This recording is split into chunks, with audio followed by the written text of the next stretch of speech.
Okay,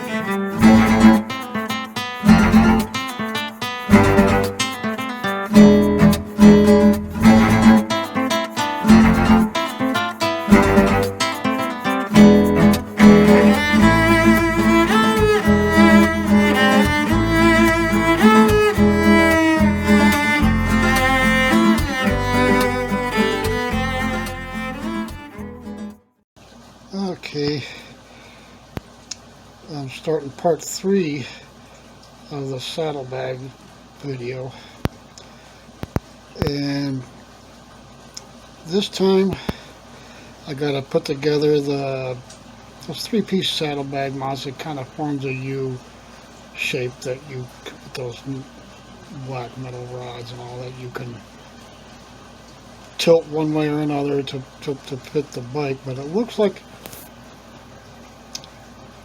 well, I'll have to show you the saddlebag mount kit, because it's got these big long bolts, but there's no nuts for them. Just smaller nuts and washers and junk for where the 3 pieces go together and pivot to however you need to install them. So we'll get to that. I'm not going to install the the zip ties through that tab at the bottom of the back of the saddlebag onto the mounts yet, until I get the wires in, because I have to go through the eyelets on the flaps and straps rather on the saddlebags and everything. And I really need to ride, because the squirrel chewed up the engine harness on my car and they totaled it rather than fixing it. $35,000 car, and they claim the engine harness and some wires on the bottom cost over $6,000. Yeah, maybe with $5,000 labor. So anyway, I didn't get a chance. I couldn't go out and get my temps again to ride the bike, or I could go take the bike to go get the angle steel and some wire and connectors and junk I need to finish the job by lengthening the rear turn signal wiring harness, besides tapping into the main brake light wires to hook up the cat eye tail light on them. And first thing I'm going to do here is show you the saddlebag mount kit.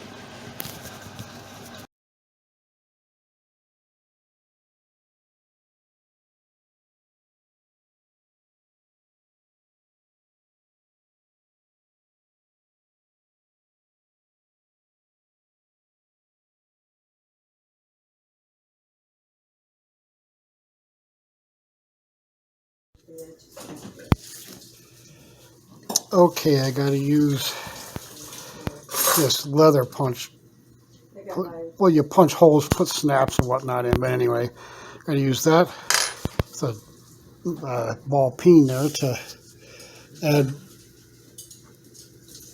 1 or 2 more holes, like here and there, so because this is big enough to go around the forks, which of course it's originally made for. We're going to also use it on a sissy bar, but I gotta neck it down about like that, thereabouts, so that I can get it on the base of the sissy bar under the luggage rack.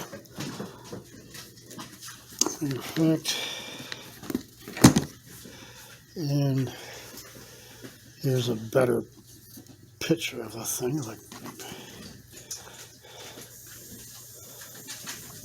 it matches the saddlebags with the studs and the black leather and all that, and the chrome buckles. Those are fine. But that thing had a real cheap tin kind of star on it that's similar to this Tandy leather sunburst poncho, which I had a few left of. I put that on there, and it just looks worlds better, and it'll match up the saddlebags more. But gotta punch some more holes, so we'll see how that works out. Okay, there's the last of the factory holes, and this punch makes a little bit bigger hole, but I tried to space them out enough to cinch this down tighter around the base of the that padded sissy bar luggage rack thing where all the parts get bolted together. And they didn't give me any nuts for the saddlebag mounts where it goes through the fender. It's like they're expecting you to put it in a place where, like on the sissy bar, where it uses the back bolt for the shock mount, and then where the luggage rack and the sissy bar parts all come together to put the other screws in, and that won't be low enough, I think, because that sissy bar mount isn't that long, so I don't know. Okay, here it is in the second hole I made. That looks about right to go around that part where all the metal parts on the sissy bar come together. And there is stock position, which would fit around a Harley fork.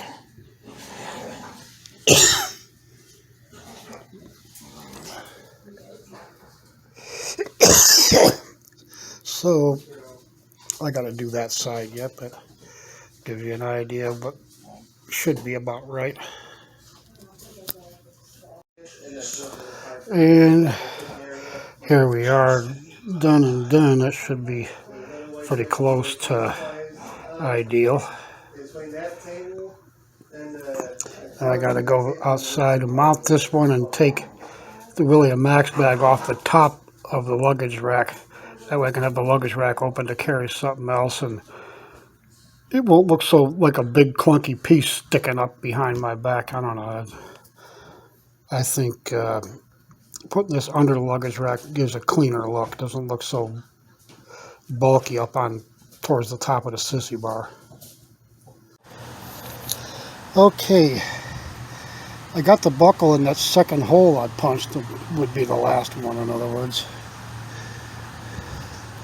And I pulled the strap, which is flapping around back here, up through here,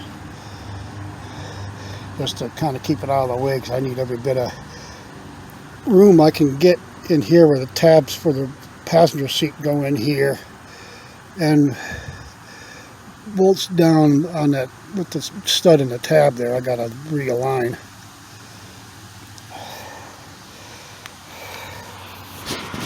But that was kind of cool. Chrome buckle on the strap and everything. That's not bad. And here's a closer shot of the Indian head consoles with the flip side with the standing buffalo from the nickel that red cloud here is from. And on both sides I got his face pointing outwards so that he's watching what's going on.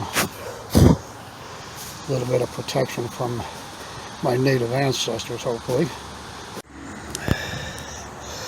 Okay, there it is, installed with the William Max bag that already moved from the top of the luggage rack.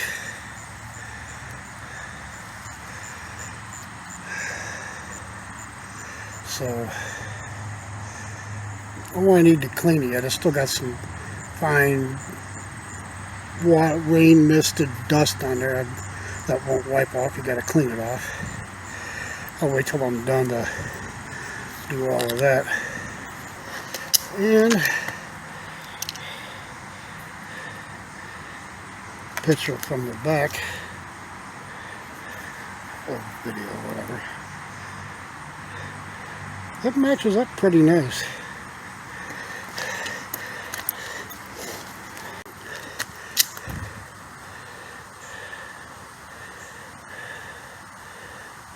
Looks a little better.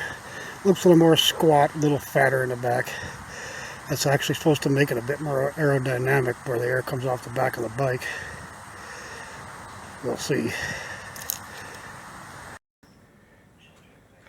Okay, just started using cut-up wheels, of which I got a whole bottle full there, to cut the shape I marked here initially, and then we'll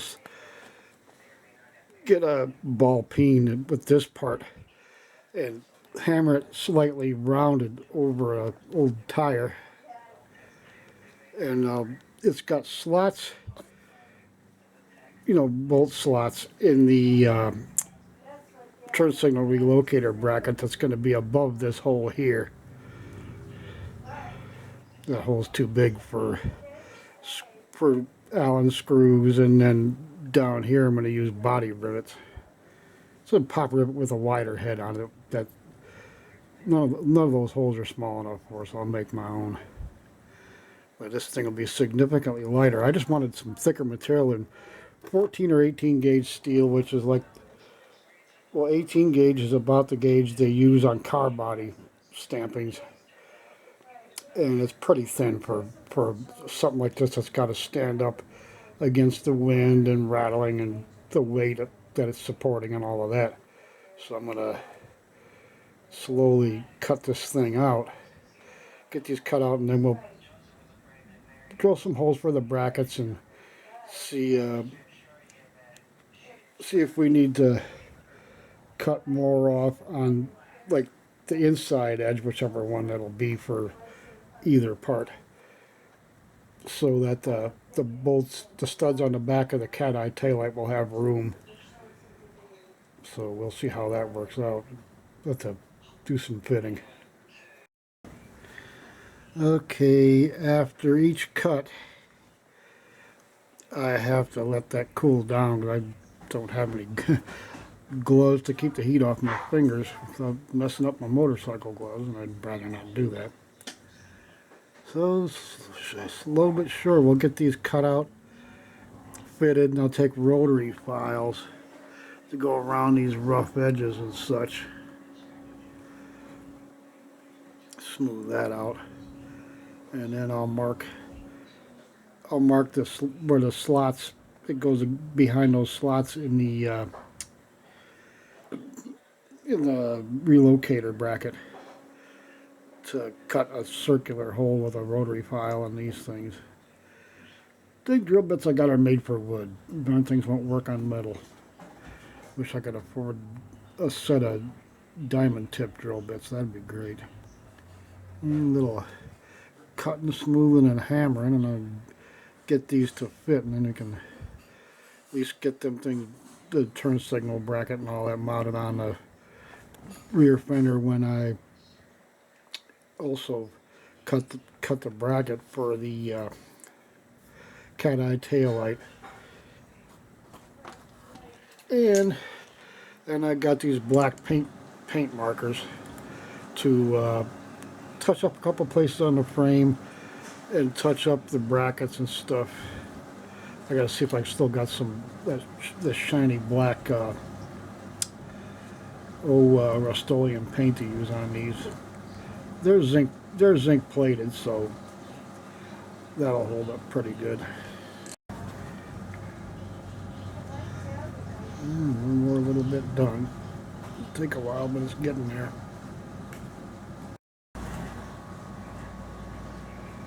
There's one end done.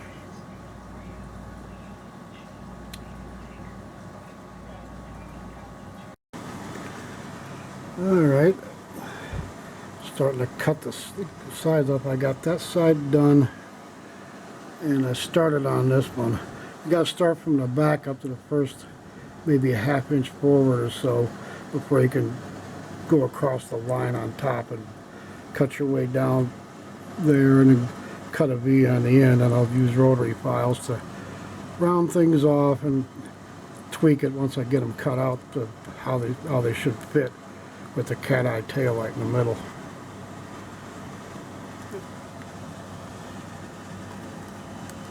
I got a bottle of 20 of these, and I've used probably three of them so far on this thing. So good to go to Home Depot, where they sell a lot of Dremel stuff, and you can buy these whole bottles. You clip the bottom out, and you can just take them out one by one.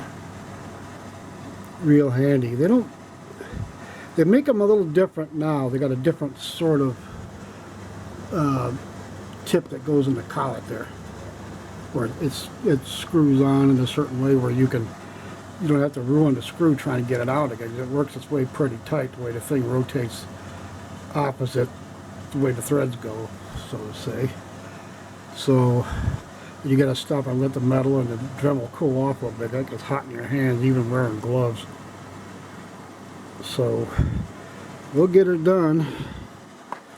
I'll get this one cut out, and then I'll trace it onto that one and do the same.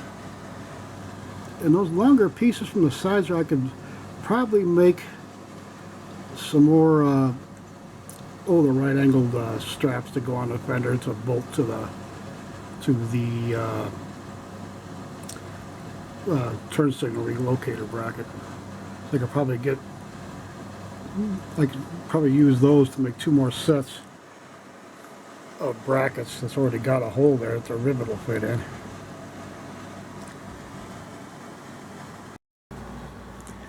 Alright, I got one cut out. That's the basic shape.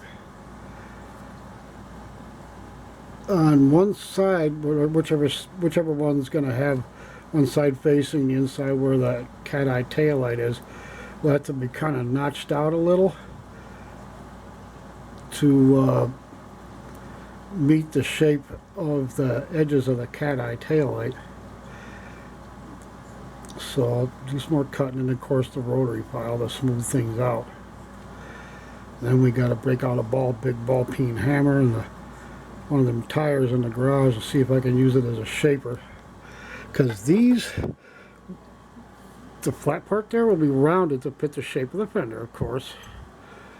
And then that'll want to sit about like that. So the vertical part will have to be bent back something like about like that, so it'll actually be vertical compared to the horizontal plane, which will be hammered into a slight curve.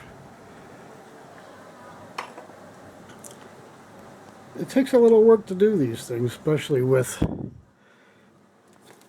these old school Dremel cutoff wheels. As you can see there, it's starting to get a little smaller. They do start to wear down eventually, but it's getting there. I like to get this done for this weekend so I can start cutting the holes in the bracket for the tail light and the wire grommet in the middle, on the back of the thing, that is to say, so I can get it put together. And I gotta see if I still got some of that black Rust-Oleum left, the gloss black, to paint these with, so it'll match up the bike and won't stand out as much. Alright, I made a real thin pencil line right there where these two, once you line up these holes, you can see that it's not quite the same. Of course, one's sitting on top of the other, so it's going to stick up a little there, but I want to get them as close to the same size as possible so they look right, basically. And I got these rotary files on Temu that fit the collet I have in that one. I have some other ones, diamond coated ones that have a smaller shaft. I lost the collet that they fit on this. I'll have to get new ones. But I'm going to use this rotary file to kind of file down the edges a little bit, and as I cut it off, to shape them to where the size matches properly. And we'll go from there. Okay, gotta do a retake here. Didn't save the other one for some reason. Anyway, I got them cut out. I'm saving those 4 long pieces. I can make some smaller tabs out of those for somebody maybe. Anyhow, I used the rotary file right there, the cylinder shaped one on the near end, and my trusty 6-inch mill file, or machine file as we used to call them. Kind of dress up the edges and straighten things out a little here and there. So now I gotta get out there and start forging these things with a ball peen and a set of channel locks. I kind of wish I had a little furnace I could heat them up in, and it'd be easier to bend them, and then once I get them bent to shape, I could wait till it cools down till it starts turning blue and you quench it. That hardens the metal after you made it softer by heating it and letting it cool down completely to shape it. And I need some oxygen and acetylene for the set of torches I got from my father-in-law. I'd like to be able to do that. That'd make this job so much easier than clamping it to a wooden block piece of fence post I use for leather work, and to hammer the angle into the upright part, and then use put them on a tire and get a slight curve in them to fit the curve of the fender close as I can, and we'll go from there. Okay, here are the slots. I gotta put these in because the two bolts for the cat eye, it tugs on the back of the cat eye tail light, are going to be about like right here. I got them marked on the other side, dead center, and I got to mark the slots in these on the brackets so I can use a rotary file to cut them out, and then we'll see if I can. The thing I don't like is got those acorn nuts that's hollow on the acorn end with the nylon insert in it that's like a lock washer that only works once. So once you put them on, you take them off, it'd probably mess them up. Not wild about that, but that's what I got. I got a whole box of assorted washers, and well, we'll see. It's pretty wide, but these turn signals are still going to be hanging over the back of the saddlebags, like towards the very back. It'd be in leather. The back of the lids would curl a little to go past them, but that'd be okay, because being leather, it won't hurt it, because it's not going to stay that way for any length of time. But these wires are going to have to be about double in length.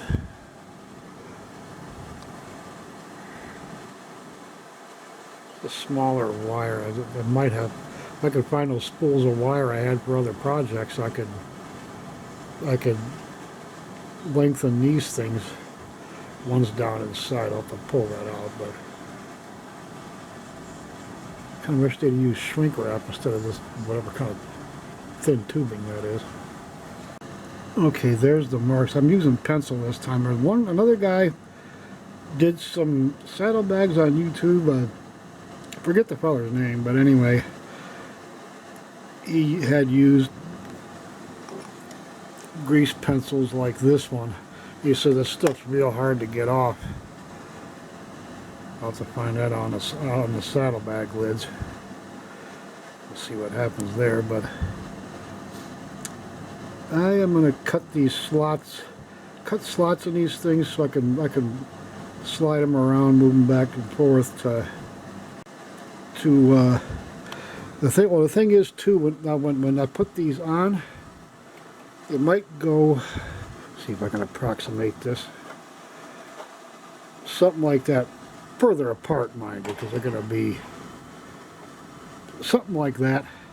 So I'll just cut a slot in there. There's some part of that slot is going to be able to use to put the bolts through one way or another. I can only approximate the position, the actual position it's going to wind up in once this is all put together. But that seems to be the best way to do it. It takes so long to do these things because not only I not only have to film it, but I have to think it through, and maybe while I'm going to sleep at night, I got to sit there and think about this stuff and think of every possibility. Not as good as this one's gonna get, so we'll see. Alrighty. Well, I originally started using this shaped rotary file in the Dremel here to cut the slots, but you can see right there I went below the line and it just started cutting into that hole there.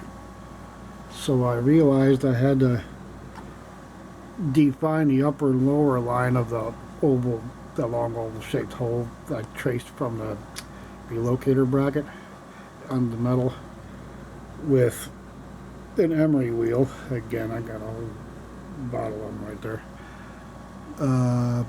To define those lines and make it easier, because these files want to skip. It like if you press even a tiny bit too hard, it wants to skip and jump, and that is the result. If I could find my higher power, higher watt tip from my Unger soldering iron, I could silver solder that and file it. To, you know, because that's pretty hard stuff. Has to use acid flux and everything, but I digress. So I'm gonna cut these slots in there. I wish I had a metal cutting bit to use on my tabletop drill press. That'd be great. I could cut the round holes on either end, which you would typically do if you had metal bits. And all these bits they give you with these battery-powered drill kits and such, where you got one for drilling and you got the other one you switch the battery to use the different tools and nut drivers and junk like that on. They don't cut metal. They don't tell you that. Again, I wish I could afford some diamond tip drill bits. That'd be great to buzz right through this stuff and it would look better. But if I make these for somebody else, I'm gonna just see if I can I had some way to get around and get this bike done, then I can use the motorcycle to go to the FIY store and look at the steel strap material myself and find something heavy enough that I can work with that's not so wide. I might have to cut those down a little bit. I'm thinking it depends on where they'll actually locate on the rear fender. But we'll soldier on. Okay, I got the bolt slots done. That's the second one over here. I started on this one before I decided to use the emery wheel to cut the flat parts through, so it's a little more square. And now I got to take it outside and do some hammering to put a slight curve in the tang there so it fits the fender again. So they're just about done. Okay, I ordered Tamiya colors made for plastic, and it's funny I got the clear coat first because Amazon is getting that translucent green spray paint it's made for more like spraying on polymer or something. It's pretty closely matches the green used on the Martian war machines in War of the Worlds. So I can paint that backup light on the bottom of the cat eye taillight so it's green, because it looks like the red lens thing on that Cobra head stock weapon, the particle beam. I gotta wait till like Tuesday to get the green, but I got the clear now because they get the green from somebody else. I can't imagine why. Okay, well, I finally got this translucent green paint in today. They finally delivered it, and let's see, was that it was polycarbonate spray at any rate.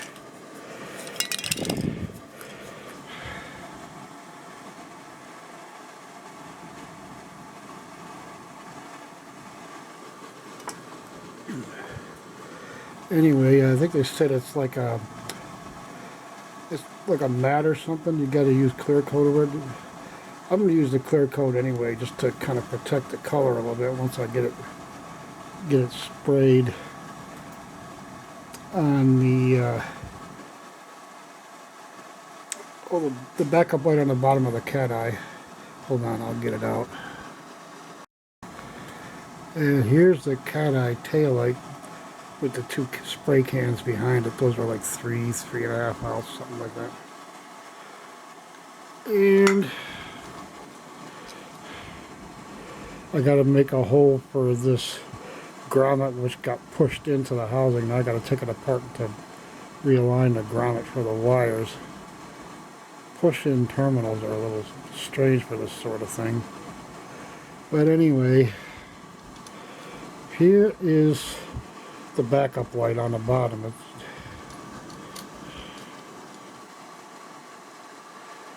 can see that reminds you a lot of the lens crystal thing on the end of that Martian Cobra head stock weapon.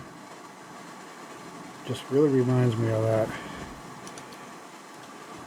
That backup light's pretty big, so I'll paint that with the green and then hit it with clear coat. I'm gonna have to mask the whole thing off, of course. And I'll use blue painter's tape for that. But that's where we are with this one.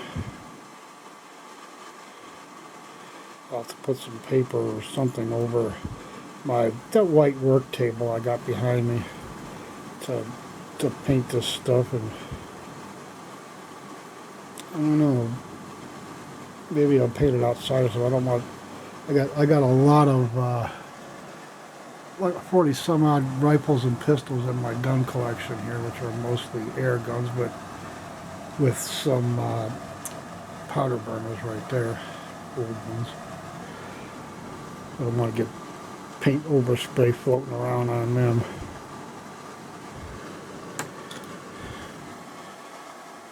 So the picture where I had it mocked up with the turn signal relocator bracket made it look kind of small, but this thing is 5-6 inches maybe. Real nice smooth chrome job. So we'll get that going. Alright, I'm starting to mask off this cat eye tail light so I can paint this paint the license plate light here translucent green and then clear coat it. I'll try to get that painted today. Okay, now that it's all masked off, turn up the studs and wires back there. We can get the translucent green painted on there and let that dry. Have to get a magnifying glass to read the instructions these days. Even when I was a teenager, it was hard to read that tiny print. It's like maybe 3 to 5 pica. Pica is a printer's measurement, by the way. I learned that from my father-in-law's printing business I helped him with. Okay, here is one coat of the translucent green there, made for Lexan. They said you paint it from the inside. Well, yeah, if you're doing slot car windows or model windows or something like that, I used to do that.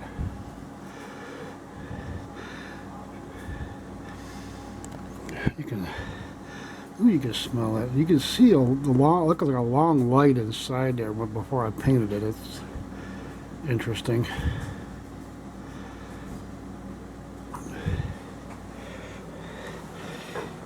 And here is Coda.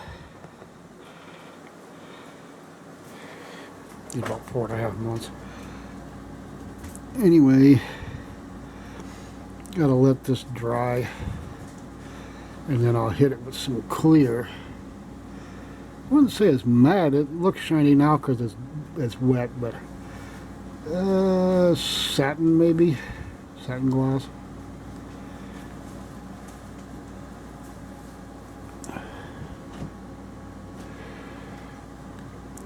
So Wait for that to dry, and we'll hit it with the clear, let it finish drying, and then what you do, like on cars when you're doing custom painting panels and junk, you use a number 1 X-Acto, a nice sharp one, to cut around the edges so you don't peel the paint up on the edges trying to pull the tape off. Another little trick I learned decades ago. Alright, now this stuff's been drying for maybe 10 minutes. You can see it is more of a satin gloss, maybe.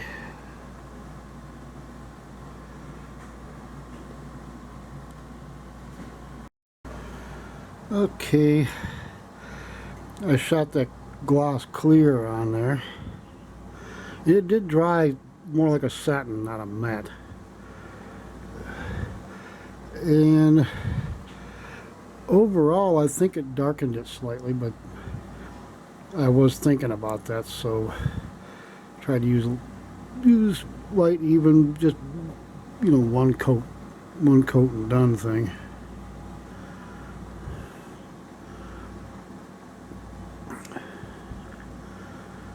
So we'll let it dry for 10-15 minutes, then we'll take another look at it.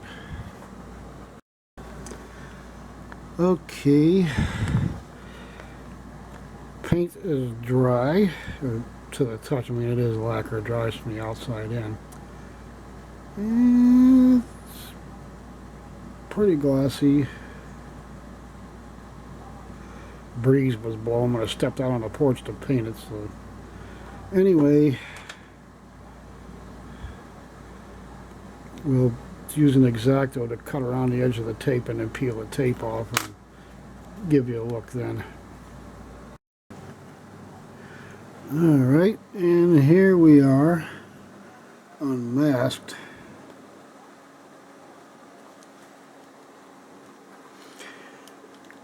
Just put your nose close to it, you can still smell lacquer fumes.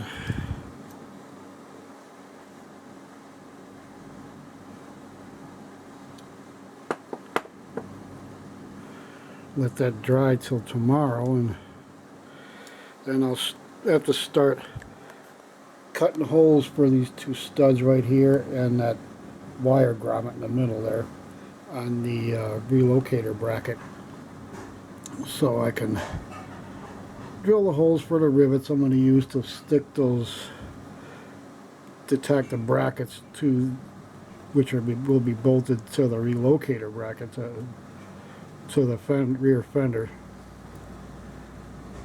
Just gotta see if I still got those body rivets for my more of a pro pop rivet gun. It's got different, like, nipples, nozzles, whatever you call them, for different size rivets and such.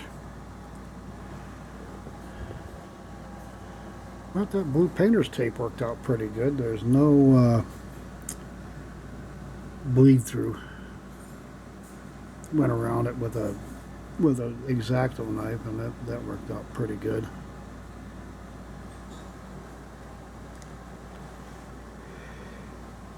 The digital cameras are more sensitive than say the 35 millimeter or 220, 127, 3 most popular film sizes, but it's a little darker than it looks. It should be about right. It's not completely clear, but it is fairly translucent, as you can see, like a bulb or bezel or whatever inside the light itself.